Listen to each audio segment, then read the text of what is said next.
question right. No, she didn't. This girl comes home from elementary school one day. She's genuinely upset over one quiz question that she got wrong. I wrote here that a tomato is a fruit. Sweetheart, a tomato is a fruit. You got that question right. And yeah, a tomato is scientifically a fruit. End of discussion. So the dad writes a note to the teacher. Hi, my daughter got this question wrong, but technically she is correct. A tomato is indeed a fruit.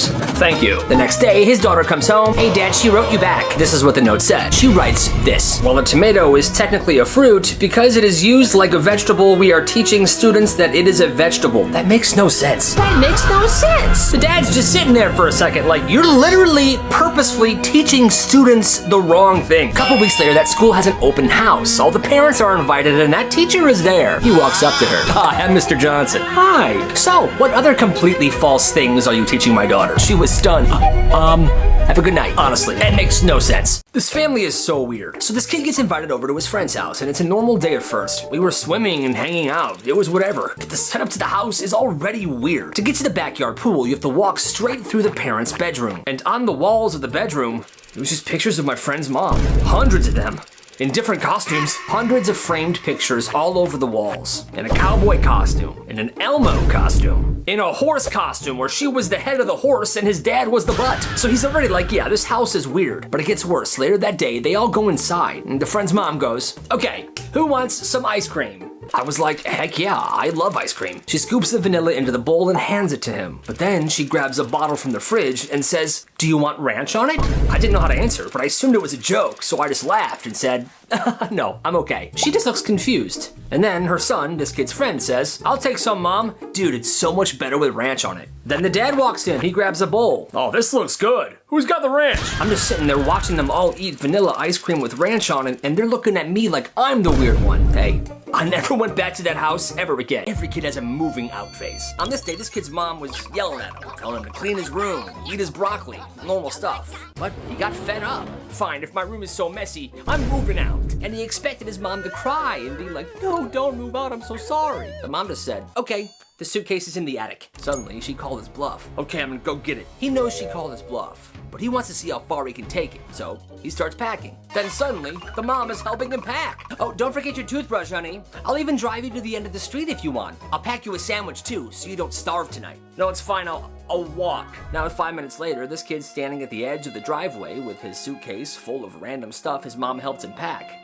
His mom locked the front door, closed the garage. Kid begins to walk away, hoping that they're watching him, hoping they'll beg for him to come back. But they don't. So he turns around, knocks on the door. Oh, hi, sweetie. Did you forget something? I don't want to move out, Mom. I'll clean my room. The room gets cleaned in record time. Has this ever happened to any of you guys? This teacher is a monster. So this kid, Ethan, was in first grade when he learned his teacher had the worst punishment ever. In this class, the teacher had something called the isolation box. It was a tiny old school desk shoved in the corner of the room, in between a bookshelf and a filing cabinet. And if you got sent there, you had to squeeze into the desk, and the teacher would block you in by pulling the filing cabinet to be flush with the bookcase. So essentially, you'd be stuck in this box. Now, Ethan thought this was like weird and pretty messed up, but he never really questioned it until one day it happened to him. He was talking during quiet time when the teacher snapped, Ethan!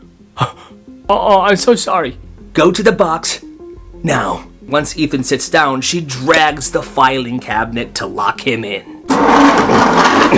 Now, Ethan figured he'd be in there for 5 minutes, tops. But the lesson continued. 5 minutes passed, then 10 minutes, then 20 minutes. Ethan tried to move his legs, he was cramping, but there was no space. He tried to move in his chair, but he couldn't. He was wedged in there pretty good. That's when he realized he was actually stuck. I'm actually stuck. He tried talking. I think I can't get out. But no response. It's as if the entire class was ignoring him. Finally, the bell rang. He thought he was free. But no, apparently the entire class left, and so did the teacher. Help me, somebody! 10 more minutes pass. The teacher walks in the room and hears him yelling, oh my God. Well, that's what happens when you don't follow the rules. Now go on. Ethan left the classroom, traumatized. Fast forward 15 years, Ethan is still living in the same town, but he has an incredible job and he's making fantastic money. One morning, he was heading to the office when he wanted to get some coffee. So he pulled up to the local coffee shop. Yeah, I'm gonna get a large caramel cappuccino, please. Mrs. Johnson. Ethan, Hi. Oh yeah, one cappuccino. He just smiles. And as she hands him his coffee, here you go. He grabs it and then grabs her hand. Am I following the rules now, Mrs. Johnson? Am I following the rules now? Good coffee. He tips her a $20 bill and he leaves. Have a nice life. Shut it down. We can't. There's a wait list. At this one high school, there was this one kid that never talked. Like, ever. Nobody even really knew his name. But one Monday, he walked into the cafeteria with a massive backpack. Everyone was very curious, like, what the heck is in there, man? He sat down and he pulled out a full-size blender, a jug of orange juice, and some frozen fruit. He plugged it into an outlet and... everyone was staring. This kid's making a frickin' smoothie? And lunch? He poured that smoothie into a cup and handed it to the kid next to him. For me? Okay.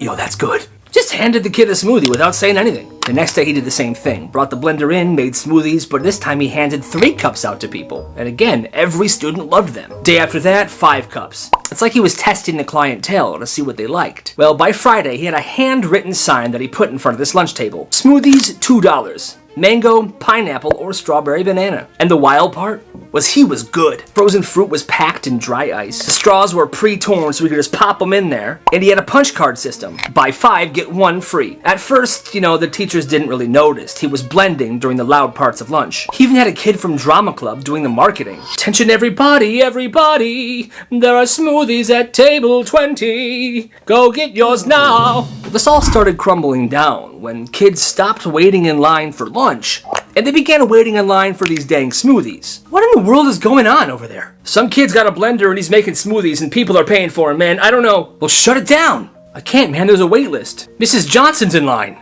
I'm so excited for my smoothie. Principal didn't care. He came over and took the blender, unplugged it. He was shut down. But was he? That kid missed school the next day. But then he came back with a battery-powered blender.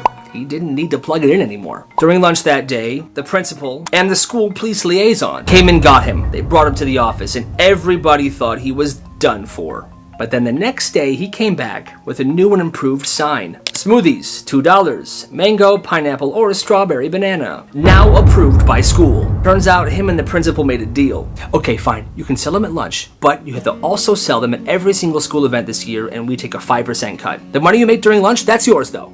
Deal? By the end of the year, that kid earned enough money to buy a used car. He was the silent smoothie slinger. You gotta respect the hustle. The locker room at this one school was built on a limestone creek, but nobody cared about the foundation. One day, this kid named Mike was running late to gym class, and he was the only one in the locker room because everybody else was in the gym.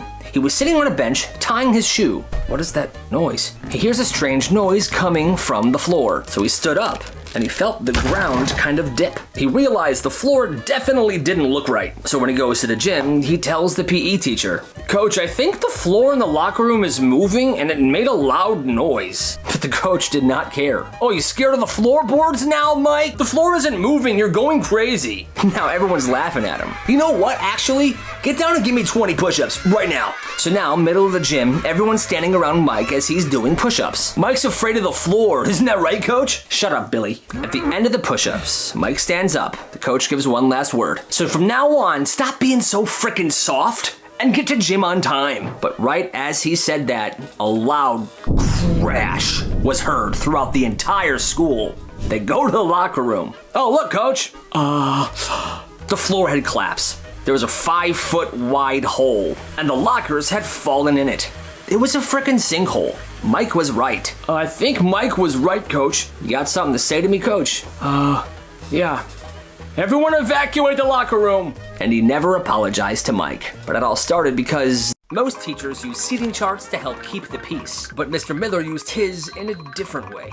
For the first month, Miller studied the room. He figured out exactly who was best friends and who couldn't stand each other. Then he released a mandatory seating chart. "Okay, everybody, this seating chart is law, unless somebody has an offer." That's when he introduced the daily waiver. For the price of a premium snack, and a cold drink, one student per day could buy their way into the seat right next to their friend. But that's the catch. He only did one trade per class. And it was actually kind of fun. The students loved this. Every morning it was like an auction, so he has to pick out the best of the snacks. I have Takis and a Capri Sun. Nah.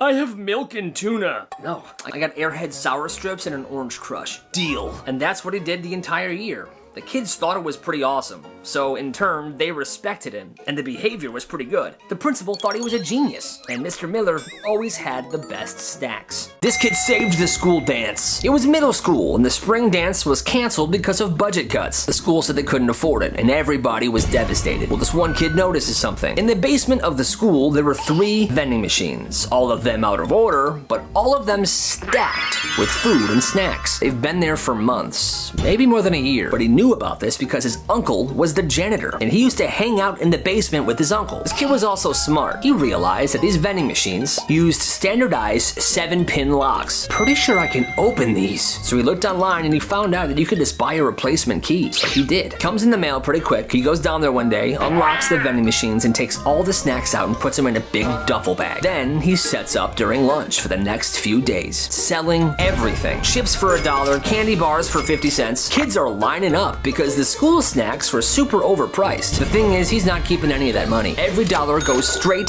to the dance fund. He keeps this going because he had a lot of snacks from those vending machines. Within 2 weeks, he raises enough money to be able to afford all the school decorations, the food, the punch, everything. He goes to the principal. Hey, so I know everyone was so excited about the dance and they're sad that it's not happening, but I raised some money and I can afford the entire thing. The principal's like, all right, let's do it, kid. They use the gym. School all agrees. They never found out where that money came from. They were just grateful. This kid saved the school dance, and everybody had a great time. It's beautiful. Gotta respect the hustle. Here's what happens when you ban food delivery at school. One Friday afternoon, the school sends out an email. DoorDash and Uber Eats and all delivery apps are banned. And they did this because they wanted the students to spend money in the cafeteria, like $7 for a piece of pizza. Well, Monday morning, this kid named Tyler realizes he has a free period right before lunch, and he also has a car. Vroom vroom. So, right before his free period, he tells some people, and he begins taking orders. Okay, I got 5 people for McDonald's, I got 3 people for Wendy's, and I got 7 people for Taco Bell. So during his free period, he would take all the orders and he would go and get all this food. And when he had the people give him money, he always made sure they gave him a bit more than the order actually cost. So he was making profit. By the end of the week, he had done 50 orders. He would get the food during his free period, and during lunch, he would just pass it out. Be discreet. He would put all the food in regular brown paper bags before he brought them to the customers, so the school didn't see the actual fast food bags. Genius. And the cafeteria line began getting smaller and smaller every day, while this kid's orders began getting bigger and bigger. It got to the point where he couldn't accommodate all these people. What do you mean you can't take my order? I've got like 30 people to feed today. The school tries to shut this down, but the kid was allowed to leave during his food period. And he was basically just sharing the food with other students, so they couldn't. What they had to do was lower the prices of cafeteria food. And then this kid's business began to dwindle, but it still kept going because outside food was still way better than school food. Gotta respect the hustle. So this kid gets paired with the laziest person in class for a group project, and he decides to handle it in the most savage way possible. They're supposed to be splitting the work 50-50. 50-50. So he messages his partner one night, hey, you wanna do the research for the slides? The next day he responds, I don't know, you pick what I do. So the guy decides to split it in half. All right, I emailed you half the slides, send me yours when you're done. Because that sounds fair, but then after that, radio silence. Yo, bro, did you finish? Nothing. He tries talking to him during school. Hey, dude, gotta go, man. The heck? It's the night before the project. Yo, man, are you done? Partner responds, yeah, don't worry about it. Presentation day, they're up third, and this guy's got his part ready to go. Clean, put together. He did his research, he's solid. His partner shows up with nothing. Literally nothing. Bro, where's your part? I thought we're just gonna wing it. The teacher calls him up. Okay, let's see what you two have. They stand up and this kid goes first. He goes to his slides. Okay, so we each did half of the work. I'm gonna go first. He presents it flawlessly. He's confident, well-researched, and then he looks to his partner. All right, man, your turn. He freezes. The partner gets up there to try to wing it, and he presses the button to go to the next slide. And all the slide said was, this section was assigned to Carlos. Bro, you didn't do it? You didn't do your part? No. He gets full credit. Yes. You get 0. And the kid sat down, proud of himself, while his partner stood up there completely shocked. The rest of the class just laughed. Yo, that's savage. His little brother took video games so seriously. Every time he lost a match, he would lose his frickin' mind. What the? This sucks! Stomping around, throwing things, and the room right below him was the older brother's. Dude, shut up! His ceiling fan would literally be shaking every time his little brother would lose it. And this went on until 2, sometimes 3 in the morning. Now he tried asking him all the time, bro, can you please be quieter? Dude, it's lagging and I lost the game, this sucks. So he had to get creative. He logged into the house's Wi-Fi router settings on his phone. And whenever his brother began stomping or yelling or throwing things, he would change the Wi-Fi password. Just one character. Here it goes. Well, when you do that, everything in the house would disconnect. He would wait about 20 seconds and then he would change the password back. Then things would reconnect. Now at first this made his brother even more mad because the game would just be cutting out in the middle of it. But after about a week, something interesting happened. Because every time he would stomp his feet or throw something or yell, he realized the game would get weird or disconnect entirely. So it's like Pavlov. Eventually, he just stopped crashing out altogether because subconsciously, crash out means Wi-Fi bad. And finally, his older brother was able to get his well-deserved rest. I'm a genius.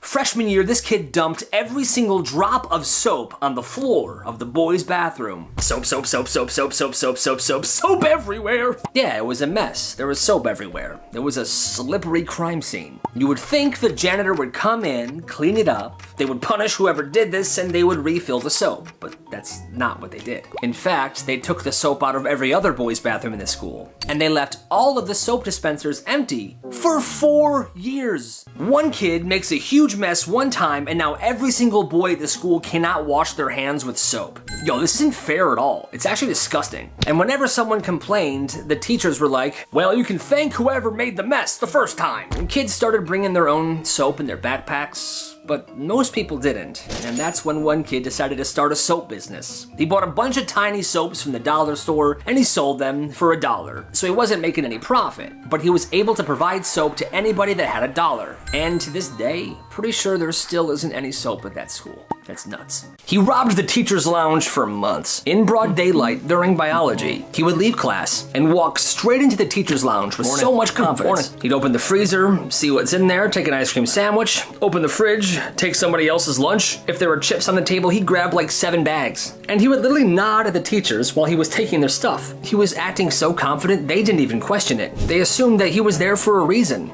That was the trick. And he would stand there having conversations. Mr. Johnson, your test was freaking brutal last week.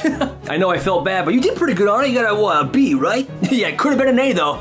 I'm just gonna grab this and leave. Take care. Literally talking to this teacher while he's stealing another teacher's apple, banana, granola bar. And it worked for months until one day, one person decided to finally question him. It was the vice principal. Yo, what are you doing in here? All that confidence and swagger, and he never decided to think of a story of why he would belong there. So, he was busted and suspended for 5 days. It snowed heavily overnight. It's now early morning, and this retired guy is snow blowing his driveway. Milk, milk, milk. He clears his driveway, then he does his neighbors to the left, and then his neighbors to the right. He usually does those just as a neighborly friendly thing because they're also old. He parks the machine, goes inside, and puts on The Sopranos. Hey, gabagool, Tony's gabagool. The doorbell rings. He opens it, and it's a woman from like 5 doors down. She just moved in. Hi, why haven't you done our driveway yet? I'm gonna be late for work. I saw you do these two. When's ours gonna be done? Ma'am, this is not a service. I do a favor for these two because they're old, like me, but I still got my good knees. I'm sorry. You would think she'd be like, oh my gosh, how dumb of me. How dare I assume that you're gonna do our driveway? But no. Well, we're your neighbors too. Can you please snow blow our driveway? He's standing there, appalled. No. Slams the door in her face, goes back to his chair, and presses play to resume The Sopranos. Hey, Tony Soprano. Gabagool. That lady's out of her mind. There was this one sophomore named Gus, and Gus lived right next to the school. And every day, he would walk to the school with his pet goose. Not a joke, a real goose. All right, come on, buddy. He would walk and the goose would be strutting right next to his side. The crazy part is this goose was incredibly well behaved, and the teachers loved him. The goose would sit next to Gus in class. Good morning, class. Good morning, goose. Even the principal loved him. But there was one teacher, Mrs. Redmond, who hated the goose. I hate that goose. Didn't trust it, didn't like animals, didn't like students either, but one morning, Mrs. Redmond storms in, looks at the goose and goes, "That's it, this is not a farm, get that goose Off of school property now." And the goose is just sitting there like, bro, what did I do? And somehow Gus gets a detention. And that's when Gus kind of snapped. So it was a small school and Gus knew that Mrs. Redmond always stayed late to grade papers or tests, alone in her classroom. So after school, Gus walked home. But before he left, he went into Mrs. Redmond's classroom. She wasn't in there yet. He put Goose in the back of the classroom. So when Mrs. Redmond finally walked into her classroom to grade papers, she sees the goose and she screams. Well, that scared the goose, and the goose freaked out and began pecking the heck out of Mrs. Redmond's face. She didn't come to school the next day, but when she did return, she called for the execution of the goose. But Gus kept the goose safe in a shed in his yard. Unfortunately, Gus didn't bring Goose to school anymore, but Gus got his revenge, and that's all that mattered to him. This kid ran a genius business. It happened in high school, so this kid's older brother had just graduated, and he was working full-time at a pizza place across town. And every day, there were always leftover pizzas. Messed up orders, orders that nobody picked up, stuff like that. So one day, the brother texts him around lunchtime and says, "Yo, we got an extra pepperoni and veggie. Want me to bring it to you, man, for lunch?" And he's like, heck yeah. So his brother comes and gives him these pizzas at lunchtime, and by the next period, he had sold 6 slices for $3 a piece. And this made him feel good. They loved the pizza, and he made some money. Now, this is not an everyday thing. It was only when there was extras, but that's what made it special. You never knew when it was gonna happen. Some days it would hit during 4th period. Some days there wasn't pizza at all. One time he sold 2 large sausage pizzas to the entire chess team. Another time he walked into drama rehearsal with a Hawaiian pizza and left with $19. It was this really cool little system that this kid and his brother had. And by spring, he's basically making like minimum wage for the amount of work he's putting in. And he never spent a dime on anything, so everything he made was pure profit. The awesome part is he ran this business with no ingredients, no oven, no store, just leftovers, a cool brother, and a little hustle. You gotta respect that. This girl was 13 years old when this happened. Her stepmom had been in her life for 3 years, but they still weren't close. She didn't listen to her stepmom, she didn't really trust her, and she would make that clear. "I don't trust you." I don't care. Well, that week, her dad was overseas for a funeral. So it was just her and her stepmom. And he was gonna be there for 3 weeks. So every day, her stepmom would pick her up from school at 3. But she would always come out of school late, like 30 to 45 minutes late, which is kind of crazy and a bit annoying. I've been waiting here for 45 minutes. This is the 3rd day in a row. And the kid would just roll her eyes. Get over it. So one day, the stepmom decides she's not gonna wait. She's not gonna show up. She's gonna let her figure it out herself. So the next day, she doesn't go to the school. She stays home and then she just waits. So at 7 p.m., she finally is like, "Yo, I should call my stepdaughter." But she doesn't answer. So she calls the school. "Hi, yes, I'm wondering, is Kayla Johnson still there?" Kayla Johnson? No, she walked home at around 3:30. Oh no. Yeah, she messed up. She panics, she calls the neighbors, she calls the police. Eventually, they find her in somebody's backyard a few blocks away. What happened was she tried cutting through yards to get home. Well, one yard had a dog, and it bit her in the leg. Badly. She limped away, realized her phone was dead, so she sat down and just cried. I mean, yeah, she shouldn't have went through someone's backyard, but still, this girl's 13. Her stepmom is responsible for her. The dad caught a flight that night. Are you kidding me? You let this happen. I'm at the airport right now. I am So done with you. The daughter now has a permanent scar, and the dad left the stepmom. And like I said, the girl was 13 years old. You can't just do that. Messed up. It was April, heat was rising. Classrooms were packed, the AC wasn't working very well, and the school had a rule. No standing up during class, even for a second. Not even to stretch. What? The teacher said it disrupted the learning environment. Whatever, that's completely bogus. Well, this one kid named Andy, he has this knee condition. It was a sports injury, he had done physical therapy, all this stuff. Well, he gets into class, the bell had barely rung, and his knee was bothering him, so he shifted in his chair a bit and stood up to adjust. Andy! It was his history teacher. You know the rule. Or do you? No. I wasn't walking around, my knee was hurting, I had to go office now. He gets into the office and he explains everything to the principal. Are you disrespecting your teacher's orders? No, I just needed to detention today. Well, you see, this kid's mom was a nurse, and when she finds out about this, she was pissed. Well, she shows up the next day with his medical records and slaps them on the principal's desk. Hey, Unless you're planning on becoming a doctor, you're gonna let my kid stand up when his knee hurts, okay? Yes, ma'am. Apparently she was so intense, the principal was freaked out, he talked to the teacher, and that rule changed very quick. What kind of teacher would do that though? That's insane. There was 7 friends in the basement of the house. Blankets on the floor, video games going, pizza, junk food everywhere. All the makings of a great sleepover. Well, before the night really even started, the mom walked down the stairs and said this. Midnight. You guys better be asleep by midnight. Everyone nodded. Yeah, sure, okay. Because let's be honest, every parent says it at a sleepover, but that never is what happens. So they went all in. Xbox tournaments, Mario Kart, laughing loudly, telling crazy stories. It was awesome. Well, it's midnight. It's 12:01, and the party's still going. They're still being loud. It's now 12:30 a.m., and they're even louder. Then the basement door slams open, and the mom comes downstairs, and she's mad. Get your phones out now. Every single one of you is calling your parents you're getting picked up tonight. Wait, what, like all of us? Yes, all of you. Sleepover is over. And by 1 a.m., the basement living room was empty. Just blankets and crumbs, and that mom's very, very sad kid. I mean, yeah, I get being frustrated that your kid and his friends are being loud, but hey, they're kids.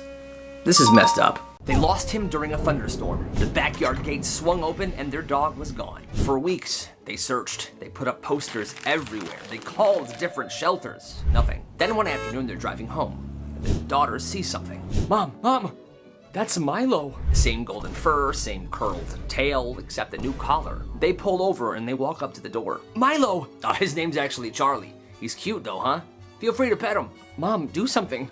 Where did you find him? Oh, we picked him up from a shelter. He was soaking wet, it was raining. We took him home. That's our dog. He was chipped. He wasn't chipped, and that's our dog. The girl kneels down. Milo, come here. See? He knows his name. Charlie, come here. But Milo didn't come. He was so happy to see his real owners. Quick, get Milo in the car. We're leaving now. Hey, wait. And they took the dog and they sped away. Honestly, I would have done the same thing. That's my freaking dog. That dude was seriously trying to keep him. That's messed up.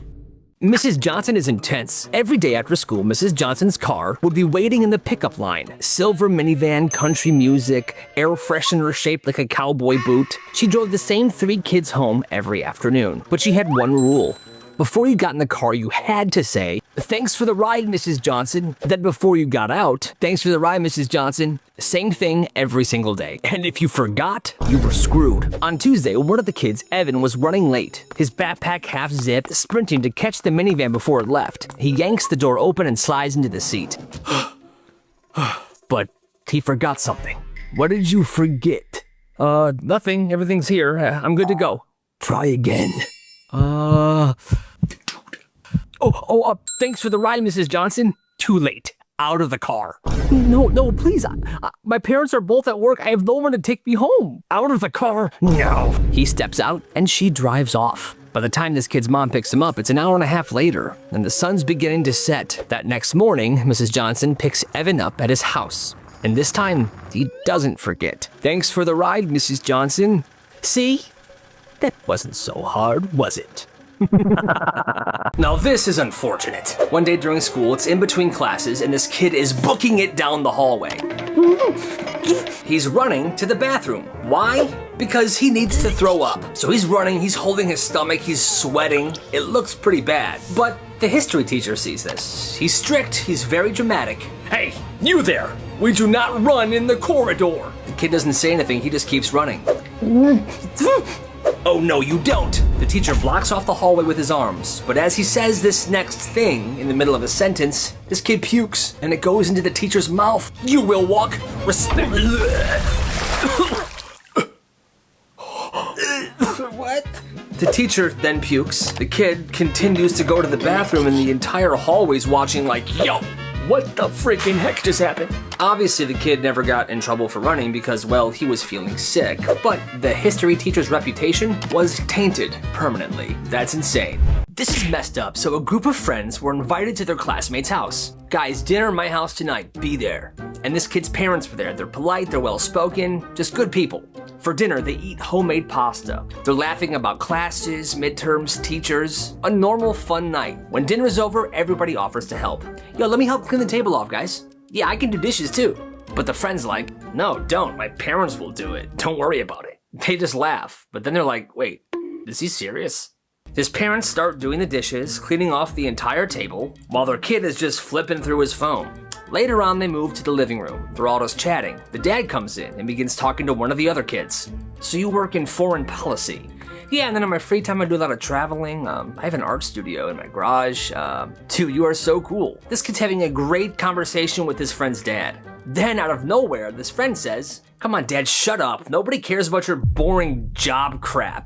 Please leave." The whole room freezes, like, what is going on? The dad's face drops, and then he says, "Hey, come on, man. Don't talk to me like that in front of your friends. It's disrespectful. Go away." After that, nobody talks. His friends just grab their stuff and they begin walking out the door. "Hey, where are you guys going?" "We're leaving, man. Your parents are great. This whole thing is just weird." "Fine, leave." And on the ride home, all they can talk about was how disrespectful this kid is, and nobody ever hung out with him ever again. Hello Hey, what's up, prank man? কে একটু হলেই তো তোমার phone হাওয়া হয়ে যেত। তুই তোর phone আর কোনোদিন পাবি না। কেন তোর বাবা তো তোর ফোনটাকে একদম আসার দিয়ে ভেঙে শেষ, এমনকি পানিতে চুবাইছে। Out of curiosity হয়তো দেখা করব, but I'm not that much easy. Always remember. আজকে যদি তারাটা থাকতো আজকে তো দিতাম একদম। এই খালি স্কার্টেন গার্ডেন। এই যে আপু এসব গার্ডেন ফার্ডেন যায় না, আমার ভাই ব্রাদাররা আছে, আপনার একদম কামড়ায় দিবে। না না না ব্রো, এই যে আপনার ফোন প্র্যাঙ্ক ছিল ব্রো, চিল চিল চিল। রাকিব ভাই, আপনি এসআই রাকিব ভাই না? আপনার কথা আমি অনেক শুনছি। আপনি কিন্তু মানে বুঝের লোক। তেজে তোলেন। এই হোসেন আলী ক্যামেরা আগেই কইছিলাম আমার বস ফেমাস। হ্যাঁ ভাই একটু যদি ধরতে। হ্যাঁ হ্যাঁ শিওর। তো কিভাবে যে কনফার্ম হয়? এটা তো এদিকে না, 3 নাম্বার গেট ওইদিকে, শঙ্কর গলি বোধহয় গেটের বাইরে। আপনি ভুল আসছেন, যান। ভুল আসছে, কিন্তু আমি কি চিনতে পারবো? ও আচ্ছা, আপনি দ্যাট বোরখা গার্ল। চিনতে পেরেছো তাহলে না? I like good girls. Follow করতে ফলো কর, যা। এতে কই যায় দেখবি, যা। সারা জীবনে প্রথম কাউরে প্র্যাঙ্ক করতে যায়, নিজেই আজকে প্র্যাঙ্ক হয়ে গেল। তুমি আমাকে বলেছো যে তুমি তোমার কোনো বয়ফ্রেন্ড নাই। না না, বয়ফ্রেন্ড না, আমি ওর বয়ফ্রেন্ড, আমি ওর ফিয়ান্সে। ওর সাথে আমার বিয়ে নেক্সট। ও আচ্ছা আচ্ছা, আমার জন্য? এটা তোমার জন্য, একটা নতুন ফোন দিলাম। এই জন্য তাহলে তোমরা এতক্ষণ নাটক করছো? নাটক না, তোমার ফোনটা পুরনো হয়ে গেছে। কেন নতুন ফোন। আমরা প্র্যাঙ্ক করতে পারি না? একটা ইম্পর্টেন্ট কথা ছিল তোমার সাথে। এমন করলে কেমন হয় যদি এই এন্টারটেইনমেন্ট জার্নিতে আমি জয়েন করি তোমার সাথে?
আমার নেক্সট আপকামিং 5টা প্রজেক্টের ফুটেজ ছিল এই ফোনটাতে। তোমরা এটা কেন করছো এই ফোনটার মধ্যে? ফোনটার মধ্যে আমার কত জরুরি জরুরি ফুটেজ ছিল আমার। শোন, হোয়াট দ্য ফাক? এই আপনি কে কে এসব কি করছেন? আপনি দেখতে মানুষের মতো আর ভূতের মাস্ক পরে ভয় দেখানো। হ্যাঁ, আমি কখনো তাকে দেখিনি, চিনিও না ইভেন। এই কে আপনি? What the hell? আপনি জান হু আর ইউ? ওয়েট, বলছি একটা সেকেন্ড। ম্যাক্স ভাই, স্যার নিজেও তো আপনার খুব ফ্যান দেখলাম। ভাই একটা যদি সুযোগ দেন একটা সেলফি তুলে রাখ। No no no no no no 69/2 Shankar গলিটা কোন দিকে? শঙ্কর গলিতে আপনি পার্কের মধ্যে পাবেন না। আচ্ছা পার্ক তো বুঝলাম, 3 নাম্বার গেটটা কোন দিকে পার্কের? পার্কের 3 নম্বর গেট তো ওইদিকে। সুবর্ণাপু আপনার বেবি কি হলো? সুবর্ণাপু আপনার বেবি, আল্লাহ কি হয়েছে? তোমার জিনিসটা ঝামেলা আছে, ঝামেলা হচ্ছে যে সব নষ্ট হয়ে যাবে। প্যারাই না। আর শোনো, টিন্ডারে ম্যাচ হওয়া মানেই কিন্তু I am not ready for hook up. আজ দেখা হবে, কাল ডেট হবে, আমি এরকম মেয়ে না। যত সব ফেক আইডি, এতদিন ফেসবুকে সব ফেক আইডি দেখতাম, এখন বাস্তবে ঘুরে বেড়াও। যত সব যাবেন ফাজিল কোথাকার। বলছিলাম না যে আপনারে আমার সেলফি তুলতে চাবেন, না তখন তো পাত্তা দেন নাই ভাই। স্যার আমি তো খুবই সরি স্যার, নিজে তো আপনার বড় ফ্যান, একটা সুযোগ দেন, একটা সেলফি। ওইটা আচ্ছা আচ্ছা দেখেন তো, এখানে তো তাই লেখা না, 3 নাম্বার গেট, আবার পার্ক, আবার শঙ্কর গলি, বুঝতেছি না। 3 নম্বর গেট ওইদিকে।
কালকে সারা রাত তোমার আমি কল দিচ্ছি। সারা রাত? তাহলে আপনি শুনুন আপনার ভালোবাসার মানুষের অতীত বর্তমান। পাগল কোন একদম ঠিক হয়, ওনার ব্যথা লাগে নাই? ব্যথা তো বেশি তুই তুহিনের ব্যথা লাগছে না? বন্ধু, তুই চিন্তা করিস না রে, ভাবির মন ঠিকই গলে যাবে। ভাবির মন তো গলবে কিন্তু আরে না না না সম্ভব না। গাড়ি ঘোড়া তো হঠাৎ আমার বাসার নিচে কোনো জরুরি দরকার? তুমি কি আজকে কোচিং এ যাও নাই? সুন্দর মতো যাবি, ভাবির নামটা জিজ্ঞাসা আর শোন, ভালো মতো কথা কবে, ভাবি লাগে খালি থাপড় আর চাপাবাজি, এই বাদে আর কিছু পাচ্ছস? বুকিং মানে বুকিং, তুমি আমার আমি তোমার, বুকিং দিয়ে দিছি ফাইনাল। আমাকে বুকিং দিছে মানে আমাকে কে বুকিং দিছে দোস্ত? তোর যে আশিক আছে না, এখন তো আমার পিছনে লাগছে। আমার তো অনেক ভয় লাগতেছে দোস্ত, এই যে আস্তে আস্তে সব মানুষ জানবে, তারপর আমার ফ্যামিলিকেও জানাই দিবে। আর আমার and best of luck for doctorship. আমি দোয়া করি তুমি যেন একজন ভালো ডক্টর হও। আমার কাছে জিনের বাচ্চার নাম্বার আছে। জিনের বাচ্চা করতে চাস নাকি ইটিস পিটিস করতে চাস? হ্যালো বন্ধু, আমার রোদে দিছস? এই তো দিছি তো, ঠিক মতো রোদে দিছস? কি শুনতে চান? আমি আপনাকে ভালোবাসি?